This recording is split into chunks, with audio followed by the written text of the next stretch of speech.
Dicen que el fútbol es el deporte más impredecible del mundo. Un balón, 22 jugadores y 90 minutos en los que todo puede pasar. Pero de vez en cuando, en medio de tanta pasión, aparece un jugador que parece haber sido tocado por los dioses. Alguien que no solo juega, hipnotiza. Alguien que no corre, flota. Alguien que no patea, compone. Y si alguna vez existió alguien así, ese alguien fue Zinedine Zidane.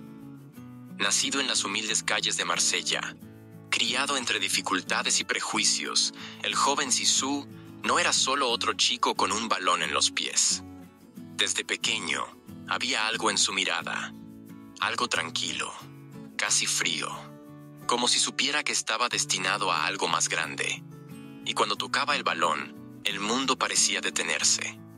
No era rápido, no era fuerte, pero era inevitable. Era elegante. Él era arte. Zidane no era un futbolista, era un pintor del césped, un bailarín con el balón. En una época en la que las entradas duras reinaban sobre la creatividad, él imponía silencio, respeto. Con un simple regate hacia atrás, una rotación elegante, un pase imposible. Y así, poco a poco, construyó una carrera que no solo desafió las estadísticas, sino que rozó la perfección. Campeón del mundo con Francia, ídolo eterno del Real Madrid, una leyenda viva en cada rincón donde se respira fútbol. Zidane lo ganó todo. Y cuando anunció que el Mundial de 2006 sería su baile final, todos sabían que el mundo se preparaba para despedir a un rey. Con estilo, con aplausos, con gloria. Y el escenario no podía ser más perfecto. Una Copa del Mundo, en Alemania, contra Italia.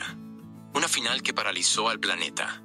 Y ahí estaba él, 34 años, liderando a su país como si el tiempo nunca hubiera pasado. Cada toque, cada movimiento, era una sinfonía, como si estuviera escribiendo el capítulo final de su historia, el más hermoso. Pero lo que nadie sabía, lo que nadie imaginaba, era que ese capítulo no terminaría con una ovación de pie. No terminaría con la copa en sus manos. No acabaría con una vuelta olímpica. Zidane, el genio tranquilo, el poeta del césped, ese día tomaría una decisión que destruiría para siempre la idea de un final perfecto. Porque al minuto 110, cuando el mundo esperaba magia, él eligió la furia. Una furia nunca vista antes, una furia nacida en un segundo. Una furia que transformó la elegancia en violencia. Un cabezazo, una explosión, una mancha. Y entonces, silencio. El silencio en un estadio lleno de almas es el sonido más ensordecedor que existe. Porque no es un silencio cualquiera. Es un grito ahogado. Es la incredulidad flotando en el aire. Y eso fue exactamente lo que ocurrió en el Estadio Olímpico de Berlín aquella noche de julio. Millones de ojos en todo el mundo mirando, tratando de entender si lo que acababan de ver era real. Marco Materazzi, el defensa italiano, y Zinedine Zidane, el ícono francés, se habían enfrentado. Uno de tantos choques que ocurren en una final. Pero Zidane no se alejó. No respondió con clase. No esperó la justicia del árbitro. Se detuvo. Dio un paso atrás.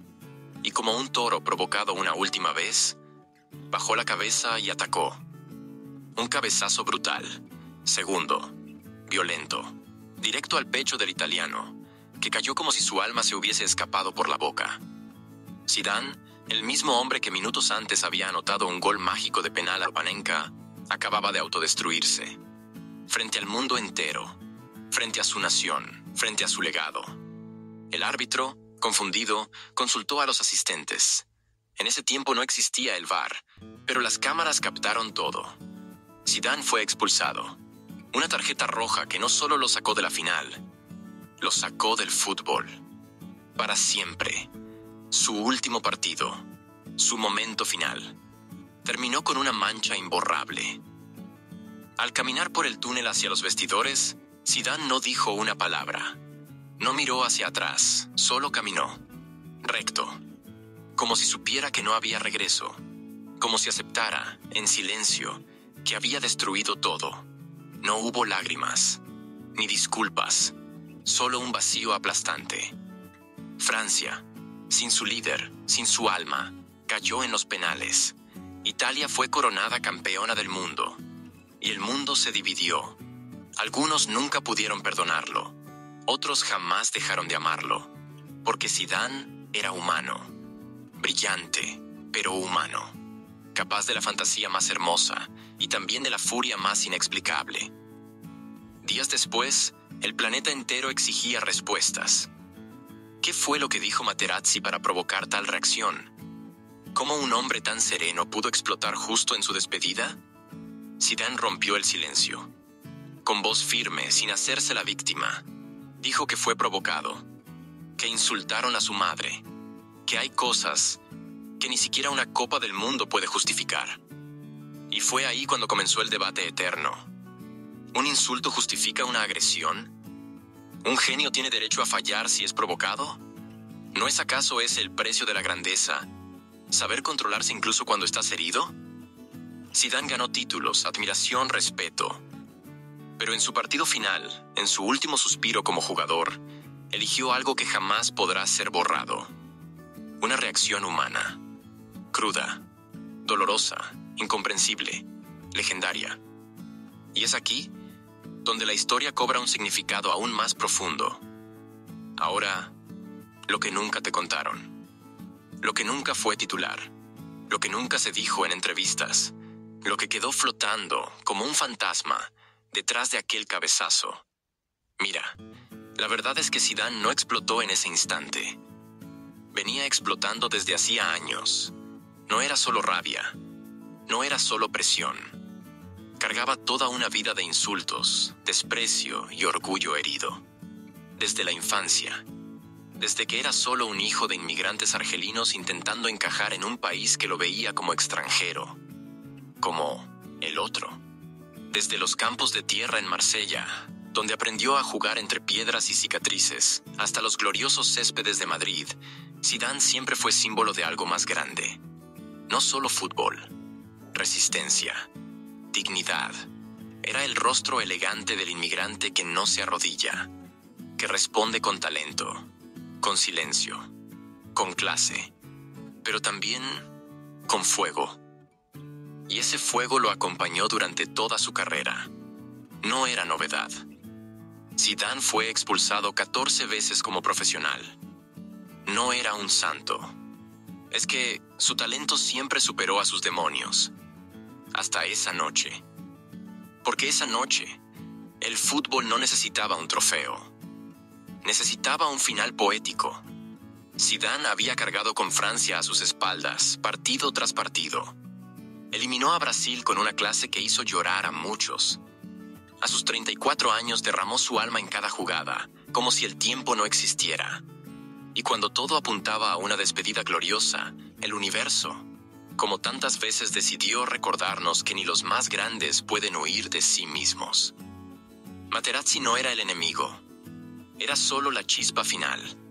Zidane ya ardía por dentro. Sabía que era su último día. Sabía que todo acabaría esa noche. Y aunque deseaba que fuera perfecto, su humanidad lo traicionó. Pero es aquí donde está el oro. La parte más importante. Lo que muchos aún no comprenden. Zidane, al dar ese cabezazo a Materazzi, no destruyó su legado. Lo volvió eterno. Porque si se hubiera retirado levantando la copa, sería solo otro campeón, otro final feliz, otra historia perfecta. Pero número. Zidane eligió, sin saberlo escribir, un final imperfecto. Incómodo. Uno que deja preguntas, debates, cicatrices.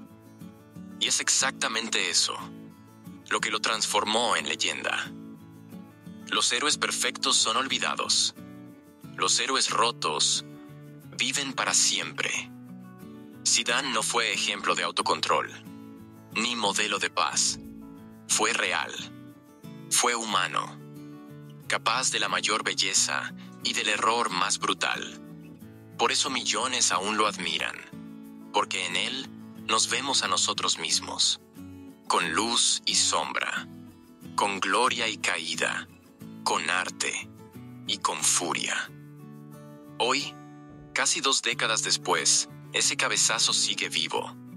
No porque fue violento, sino porque fue honesto, porque mostró que hasta el más elegante de todos también sangra. Y si lo piensas bien, ¿existe una forma más poderosa de ser recordado? Zinedine Zidane, el genio, el campeón, el hombre, aquel que con un solo gesto destruyó su final perfecto y al mismo tiempo se volvió inmortal.